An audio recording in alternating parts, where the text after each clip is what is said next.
think probably around last month, I started having this weird interest towards Beyblades. You guys remember Beyblades, right? Those spinning tops that looked like it could cut your skin if you attempted to pick them up while they were actively still spinning on the ground. Yeah, those Beyblades. I didn't really spend a lot of my childhood playing Beyblades because not a lot of kids from school played Beyblades back then, even by the time I was in high school. It sort of fell right down from popularity, like with the Bakuten series, the Be the Man series, and whatever the hell Monsuno was. But recently, as I mentioned, I got interested in the whole Beyblade series because a friend of mine and I were conversing one day, and somehow our conversation led to Beyblades, and that's honestly just how it started. I showed him this cool Japanese song that I had just discovered on YouTube, and he showed me the opening theme song to the latest Beyblade series. After listening to it, I was like, this sounds badass as fuck, why don't I just search more about Beyblades right now? And after a few clicks on the internet, I was suddenly invested on the Beyblade series again. I began to develop ideas for content such as buying the most recent Beyblades, and also some of those rip-off Beyblades you could find in lesser-known toy shops, or probably those you could find on Lazada or Shopee that costs just about 3 times lesser than an authentic Beyblade, just to see which of the two could beat the other to a pulp. But as I sort of got more into researching about Beyblades and developing these new ideas, I decided to go through watching the entirety of the anime series instead, before diving in headfirst towards buying actual Beyblades. It's really just to see if I would end up liking the anime series before I even try mastering Blade,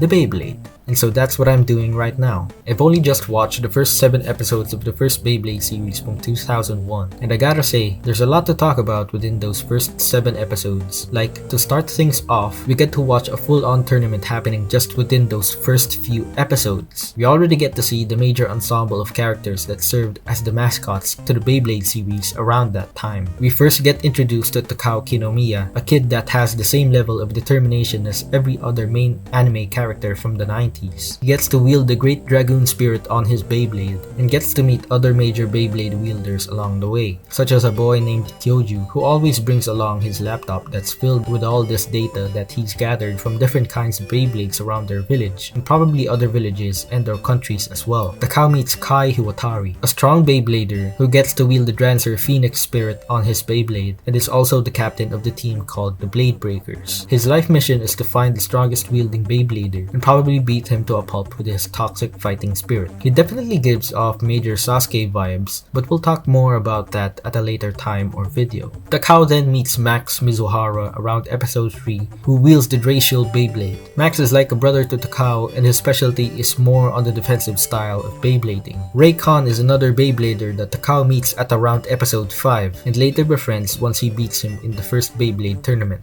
Ray wields the Dryger Tiger Spirit on his Beyblade, which focuses more on swift attacks and accuracy against its enemies. The Beyblade Super Battle Tournament is the main focus of the first 7 episodes. Takao, Kyoju, Max, Ray, and Kai all compete in the tournament, and by the end of the tournament, Takao and Kai are the ones to face off with each other to see who gets to be the winner of the local tournament. Takao's Great Dragoon Spirit focuses on... wait, I don't actually know this one. It probably depends on like how much willpower Takao has during the episode and how strong he believes he'll beat his opponent. He's the main character, so he'll definitely have this plot armor around him at all times. Kai Hiwatari's Drancer Phoenix Spirit focuses more on sheer strength. Kai's morals are still a little bit twisted in these first few episodes. His main goal is to beat Beybladers to a pulp and break their Beyblades because he deems them unworthy opponents to begin with. Takao and Kai definitely have that rival energy going on between them and serve as foils to each other, kind of like Batman and the Joker, or Sherlock Holmes and Professor Moriarty, or Ash Ketchum and Gary Oak, or Naruto and Sasuke. Their match ends with Takao winning the fight because Kai's Drancer Spirit spins out of the arena after both of their blades do an intense battle in mid-air. The Dragoon Spirit Beyblade falls inside of the arena, allowing Takao to win his first major battle tournament and be dubbed as the champion for the next episodes to come, I guess. I haven't actually watched any of the next episodes just yet. I wanted to make this quick video digest before diving even deeper into the series, just to let you guys know that I'm definitely interested in watching more of this series. I really liked how we got a full-on tournament right off the bat, and each battle only lasted 1 episode each, unlike on most anime in the 90s, where one battle lasts about 3 to 4 episodes or more, which is in reality 3 to 4 weeks or more of waiting to see who gets to win that specific battle. In these first few episodes, we get to see the absurdity of the series. Good absurdity.